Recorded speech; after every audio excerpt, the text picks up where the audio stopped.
Valorant's 2.0 patch went live, and Hi-Rez announces new seasons for SMITE, Paladins, as well as Rogue Company. All that and more. My name's Ethos, and these are your top 5 stories for this week's Free-to-Play Weekly. Coming in at number 5, Magic the Gathering Arena will launch in early access on Android devices later this month. The launch will be on select devices starting January the 28th, with more devices and iOS support coming later in the year. Will include cross-platform support and all cards and sets available on the desktop version of the game. This includes a Viking-themed expansion announced last week. You can find out if your phone will be a part of this test on the Magic the Gathering Arena website. And coming in at number 4, the Hi-Rez Expo was underway, and they dropped new information about seasonal announcements for SMITE, Paladins, and Rogue Company. And I'm here to give you guys the breakdown. So on January the 26th, SMITE's Conquest map will receive an overhaul as part of Season 8's Dawn of Babylon. The map's new look is inspired by the Babylonian myth, as the game's next god, Tiamat, has cleansed the map of Cthulhu's influence by redecorating it with her own tastes. Not only is this map glittered with gold and new architecture, but it's also grown in size, making room for new jungle challenges and opportunities for players to pull off brand new strategies. Interestingly, this map isn't getting just one change this season, but will evolve with quarterly updates with tweaks both visually and gameplay wise. And like I said, I did mention a new god, but it's not just one, but 2 new gods in this all-new Babylonian pantheon. The headline god here may or may not be Tiamat, but it appears plenty of players are requesting the hero Gilgamesh, who will eventually follow the Monster Queen into the battleground of the gods. As for Paladins, Season 4 titled Calamity has also been announced. This brand new season introduces a new Paladin to the lineup, Yagharoth the Devourer, a frontline character prepared to eliminate her foes with caustic spray and trails of acid. She also has the ability to change form or shield herself, as well as simply devour her enemies, although that last one comes with a little bit of a risk. Evil Mojo also revealed a map rework for Timber Mill. And of course, just like every new season, it also comes with a new season battle pass featuring new skins and other goodies, as well as new ranked rewards. There's also some rebalances for a bunch of their characters and several bug fixes. And finally, Rogue Company's first actual season is underway, along with a new game mode, Battle Pass, and Rogue. So this first season will introduce 8 brand new characters called Rogues, and the first was already revealed as Kestrel. She, like the others, will be available in the Battle Pass, which runs around $25, and she's a mercenary from India who uses mini drones in battle. But before all that, however, there is a brand new game mode that has been introduced to the game, and this is a 2v2 skirmish maps with the brand new game mode Wingman that went live on all platforms. And moving in at story number 3, Riot Games and Bungie may offer competing video game products, but if there's one thing they can agree upon, cheating in their games is bad. The 2 company makers of Valorant and Destiny 2 respectively have joined forces to sue a cheat maker for its games. As reported by Polygon, the suit targets Gator Cheats and its creator, Cameron Santos, which is specifically designed to go undetected by Riot's and Bungie's anti-cheat technology systems. Bungie previously issued a cease and desist to Gator Cheats, which claimed to stop selling the Destiny 2 cheat, while continuing to support its existing players, but Bungie alleges that that cheat is still being sold. The 2 companies allege that damages brought by Gator Cheats may amount to millions of dollars, and are seeking to shut down the operation. And coming in at number 2, speaking of Valorant, the Episode 2 update for Valorant went live this week with a brand new agent, changes to competitive mode, and tweaks to a pair of the game's other agents. Yoru joins the roster with this update as he rips holes straight through reality to infiltrate enemy lines. His ultimate power, Dimensional Drift, lets him travel to another dimension for a short time, popping out at the most advantageous position, usually right behind the enemy, primed for a headshot.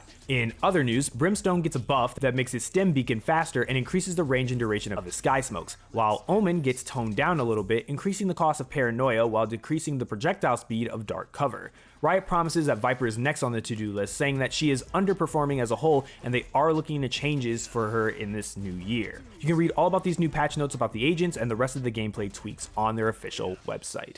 There was also the biggest change of this patch, which revolved around the competitive mode, where the goal was to simply remove the ambiguity in how close you were into ranking up. There's also a leaderboard that now displays on the client, is split up per region with real-time updates, and gives you a better sense of where you are in the rankings and what you need to do to progress. End of the episode or act rewards now include shiny gun buddies based off your highest act rank that you achieved in that time frame. And finally, coming in at number 1, your biggest story of this week, Riot Games had a lot to show for Season 2021's opening day livestream, revealing its plans for its upcoming year of League of Legends, Legends of Runeterra, and Teamfight Tactics, as well as their esports initiatives, which include the return to China and a live World Championship event. Vago, the Ruin King, was revealed at the top of the show as League's next champion. He's a jungler with miscommanding, death-dominating abilities. He'll be added to the PTR very soon and will go live later this month. And then after that, the next 3 brand new champions will also tie into this new champion's return. In ranked play, Riot is removing promotional series between divisions and has changed it so that you'll start each season closer to where you were last season. Also, more attention has been paid to players who are ruining your ranked experiences, as Riot has increased detection for throwers and reduced penalties for your rank if you had an AFKer in your match. Clash players will enjoy being able to play them on the weekends, with the weekend tournaments not requiring people to be placed in ranked. And finally, there will be a year-long focus on various forms of progression to make them feel more meaningful and less overwhelming. Featured game modes will return alongside every major event, with a new mode coming this year. Speaking of which, the Spirit Blossoms event convinced Riot that players wanted more lore-heavy events, some of which for this year will revolve around Viego and his return. League of Legends mobile version Wild Rift will be heading to open beta in the Americas in March. It currently has 50 champions, and the intent is to add about 2 more every month. Some champions will have their abilities slightly changed to account for the different control scheme on mobile. And ARAM and rank play will also be coming to the game very soon. And for all you horrible people who are Yordle fans out there, the Yordle Expedition event is happening for the next few weeks, along with the debut of a handful of brand new Yordle champions from the PC version of the game. And moving into Legends of Runeterra, the Deserts of Shurima will be the Legends of Runeterra's newest region. New champions on tap include Aphelios, who's coming next month, who uses a variety of moon weapons, and also coming this year is Champion Mastery, which will unlock new flares for your favorite champions. Teamfight Tactic fans can look forward to 2 new sets, a better competitive experience, and new ways to play in 2021. The Fates mid set will be available next patch, swapping out champions and traits, especially for primary carries and new arenas. A full new set will arrive in spring with a strong darkness theme, and there will be a new fast-paced mode also available on its way. As you can probably tell, it's shaping up to be an insane year for Riot Games when it comes to League of Legends and of course Valorant, and in all of its different shapes and forms. You can check out all this information on the League of Legends official YouTube. And that moves us to the question of the week. With all these new updates from all these different games that's coming out, Valorant, League of Legends, Legends of Runeterra, Hi-Rez Games, Paladins, Rogue Company, SMITE, all of them, Magic the Gathering Arena. Just let me know, what are you interested in any of these? What are you going to play this month? What are you going to play into next month? What are you most excited for? Let me know your thoughts in the comment section below. And that's it for this week's Free to Play Weekly. Don't forget to check out mmobomb.com for giveaways and the latest news. My name's Ethos, and I'll catch you guys later. Peace out, everyone.